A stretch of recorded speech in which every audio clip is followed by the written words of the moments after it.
মানিকচক গ্রামীণ হাসপাতালের উদ্যোগে Mathurapur Trinayani club and library ব্যবস্থাপনায় স্বেচ্ছায় রক্তদান শিবিরের আয়োজন করা হলো। বুধবার ক্লাব প্রাঙ্গণে রক্তদান শিবিরের আয়োজন করে ক্লাব কর্তৃপক্ষ। এদের রক্তদান শিবিরে উপস্থিত ছিলেন মালদা জেলা অতিরিক্ত মুখ্য স্বাস্থ্য আধিকারিক ডক্টর হেমনারায়ণ ঝা, মানিকচক বিধানসভার বিধায়ক গৌরচন্দ্র মণ্ডলের প্রতিনিধি অশোকা মণ্ডল, ব্লক স্বাস্থ্য আধিকারিক ডক্টর অভিক শঙ্কর কুমার, থানার আইসি সূর্যদীপ্ত ভট্টাচার্য, ভূতনি থানার ওসি ওয়ার্ডিং তামাং, পঞ্চায়েত সমিতির সভাপতি রিঙ্কু মণ্ডল, সহকারী সভাপতি পল্লবী মণ্ডল সহ বিভিন্ন প্রান্তে বিশিষ্ট ব্যক্তি ও ক্লাব কর্তৃপক্ষ।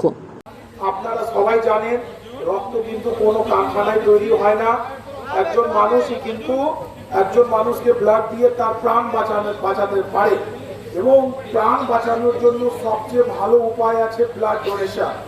যদি কেউ কারো প্রাণ বাঁচাতে চাইছেন, কেউ একটা বড় মহৎ কাজ করতে চাইছেন, আমি বলবো সবাই এগিয়ে আসুন এবং ব্লাড ডোনেট করুন। কেন?